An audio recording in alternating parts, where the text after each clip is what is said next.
Se você definiu como estratégia fechamento, ou seja, fechar negócios. Seu cliente já tem um bom volume de acesso, já tem ótimas taxas de conversão, o que você precisa fazer para ele é fazer com que esses leads se transformem em clientes. As tarefas que existem dentro dessa fase são workflows, lead scoring, a parte de trabalhar o CRM e a fase de progresso e análise. Vamos então para a primeira, os workflows.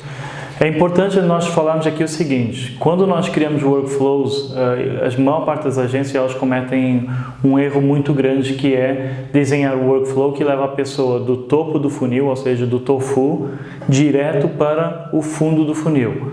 O workflow não funciona assim. Quando você cria um fluxo de automação, você precisa levar a pessoa de estágio em estágio. Então, se ela está no tofu, você vai levar ela para o mofu. E depois do mofu, ela vai para o tofu, o bofu, desculpa, bottom of the funnel. Então, assim, você precisa entender direitinho onde você está trabalhando os workflows. Agora, como você vai fazer o workflow? Bom, imaginamos o cenário que aqui eu vou falar de SharpSpring, né? É a ferramenta que eu uso, como é a minha ferramenta de automação, então eu vou falar um pouquinho do workflow dentro da SharpSpring. Hoje a SharpSpring ela dispõe de um workflow visual, ou seja, com muita facilidade você vai adicionando item, vai arrastando o outro para baixo, você consegue enxergar exatamente como se você estivesse montando um fluxograma, mas já na prática, já desenhando o workflow. Isso funciona muito bem. Uma dica que eu posso dar aqui dentro do workflows, eu costumo utilizar uma lousa como esta para montar todos os meus workflows. É bem legal você chamar um membro da sua equipe que tenha mais prática com a parte de ferramentas de automação também, para lhe ajudar a desenhar o workflow, porque aí vocês podem fazer um pequeno brainstorming e conseguir chegar no workflow correto para cada um dos estágios do funil de venda, ok? Uma vez que nós temos o workflow, nós precisamos passar para o próximo item, que é a parte de lead scoring, a segmentação desses leads, a qualificação dos leads, não é? Então, por que isso é importante? Bom, é importante no seguinte cenário, imagina que você está utilizando uma ferramenta de automação já com CRM integrado, como no caso a SharpSpring fornece. Você vai permitir fazer o seguinte, você está captando as pessoas, você está conseguindo converter em leads. Você, através do lead scoring, pode definir, com base em ações que a pessoa realiza, eu vou lhe dar pontos. Por exemplo, ela deu o nome, eu vou dar 5 pontos. Ela deu o e-mail, eu vou dar 10 pontos. Ela deu o sobrenome, dou mais 5. E por aí vai. Visitou uma página importante, dou mais 5 pontos.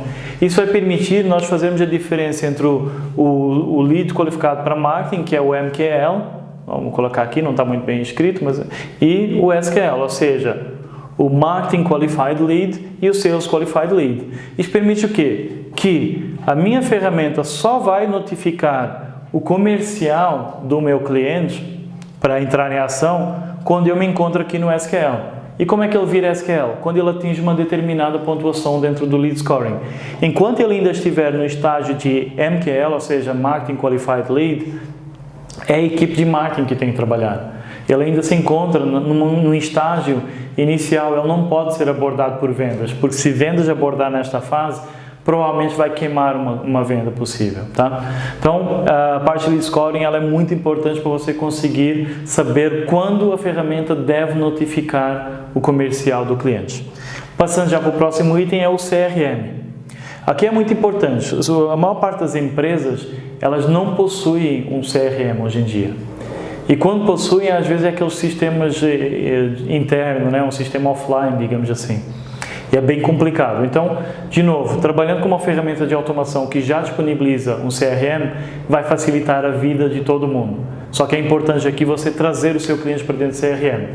Eu costumo fazer o seguinte, só fazendo falando um pouquinho sobre a parte de CRM, eu costumo ir na empresa do meu cliente e fazer uma imersão de vendas. Eu trabalho com a equipe de vendas deles, entendo o que eles estão passando, desafios, dores, problemas, enfim, e peço para que seja fornecido uma pessoa dentro do departamento de vendas para trabalhar comigo dentro do CRM. Isso por quê? Porque a maior parte das equipes de vendas elas não querem abraçar o inbound marketing como algo viável para eles, eles não entendem como algo importante.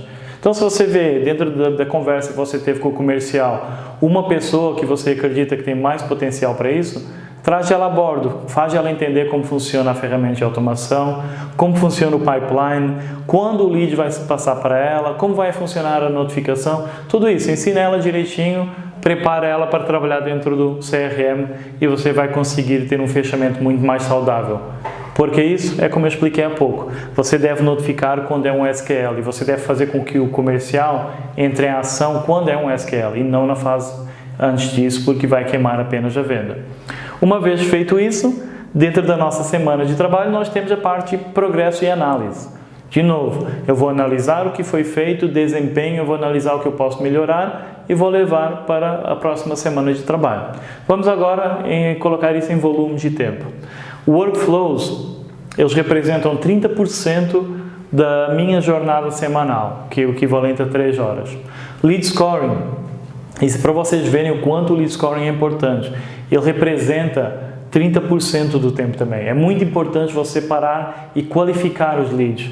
Às vezes é muito mais importante nós qualificarmos o lead do que ficar fazendo um monte de workflows, fazendo um monte de materiais, tá bom? Então, aqui 30%, 3 horas.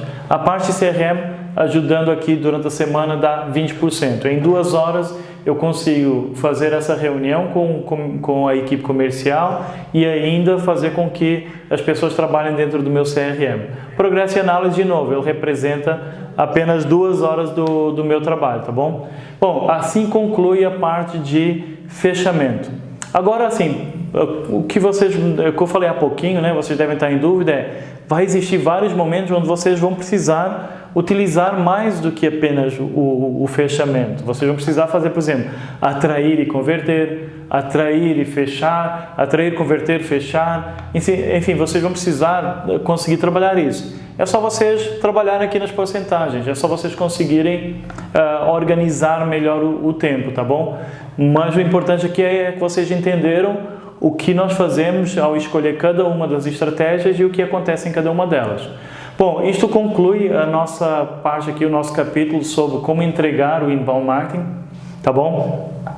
O que é importante agora é vocês acompanharem a próxima aula. A próxima aula vai ser como trabalhar o software de automação de marketing, como configurar esse software, uma vez que assim, eu já conversei bastante aqui sobre o software de automação, então nós precisamos configurá-lo, tá bom? Então, nos vemos na próxima aula, espero que tenha sido bem legal para vocês, até já!